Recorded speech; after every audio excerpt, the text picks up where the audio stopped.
नमस्कार मैत्रिणींनो, खमंगमध्ये आपले स्वागत आहे।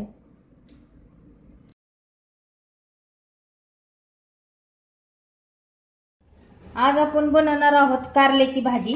त्यासाठी मी ही कारल्याची पाव किलो कारली घेतलेली आहेत। तुकडे करून 10 मिनिटं मीठ लावून ठेवले होते। आता ते धुवून घेतलेले आहेत। त्यासाठी साहित्य घेतलेले आहे, खोबरे घेतलेले आहे किसलेले थोडंसं, लसणाचे 8 पाकळ्या घेतलेल्या आहेत, जिरी, हळद, कोथिंबीर, मीठ, हा काळा मसाला घेतलेला आहे, गूळ घेतलेला आहे आणि हा शेंगदाण्याचा जाडसर कूट घेतलेला आहे आणि चिंचेचा कोळ आणि तेल।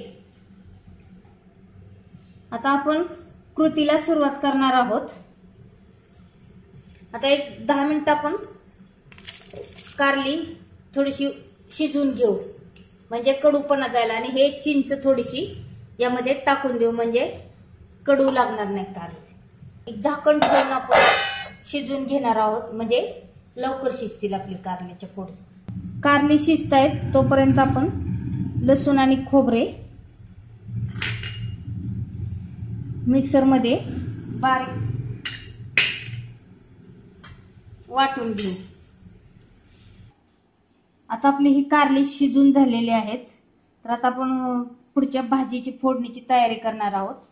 त्यासाठी मी कढई गरम करायला ठेवलेली होती। आपण आता त्यामध्ये आपल्या आवश्यकतेनुसार आपण तेल घालून घेऊ।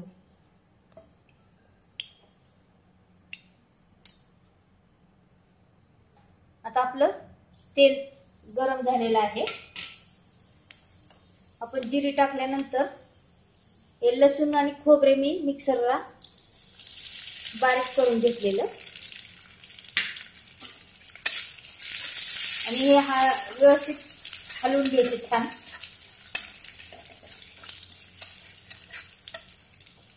गॅस थोडा आपण वाढवू, म्हणजे हे लसूण खोबरे पण चांगले परतले जाईल।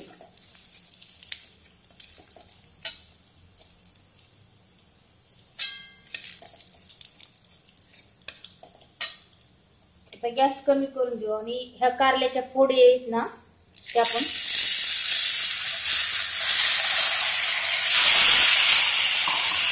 तेलामध्ये परतून घेऊ चांगलं।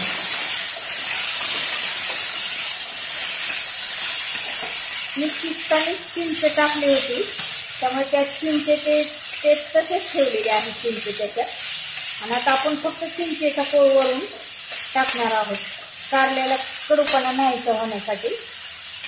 आता आपल्या फोडी चांगल्या तेलामध्ये परतलेल्या आहेत। आपण हळद थोडीशी घालून घेऊ। आता आपण 1 चमचा काळा मसाला घेतलेला, तो पण घालून घेऊ। आता आपण 1 चमचा मीठ घेतलेलं, ते घालून देऊ।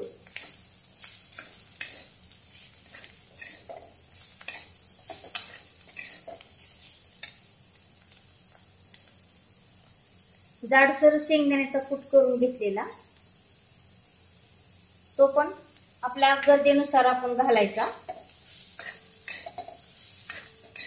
जाडसरच ठेवायचा, म्हणजे असं दाताखाली वगैरे छान लागतं शेंगदाण्याचं कूट आलेला। कारल्याची भाजी ही बऱ्याच प्रकारे केली जाते, त्यातला हा प्रकार म्हणजे एक सगळ्यांना जमेल असा, अगदी पुरुष सुद्धा पटकन करू शकतील, आणि सोपा हा प्रकार। तर आपण हा थोडासा गूळ घेतलेला, तो पण घालून देऊ यामध्ये। चिंचेचा कोळ पण घालून देणार आहे, म्हणजे याला तिखट, आंबट आणि गोड अशी छान चव येते। 1-2 मिनिटं चांगलं परतून घ्यायचं, म्हणजे मसाला आणि चिंच, गूळ हे सगळीकडे व्यवस्थित सारख्या प्रमाणात पसरले जाईल, त्यामुळे व्यवस्थित परतून घ्यायचं। आता आपली ही कारल्याची भाजी तयार झालेली आहे। आपण त्यामध्ये थोडीशी कोथिंबीर घालून एक हलवून घेऊ अर्धा मिनिट.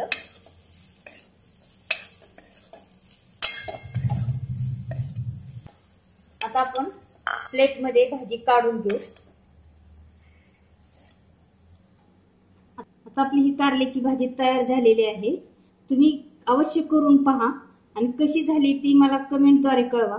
आणि ही रेसिपी तुम्हाला आवडली असल्यास लाईक करा, शेअर करा, सबस्क्राईब करा. धन्यवाद.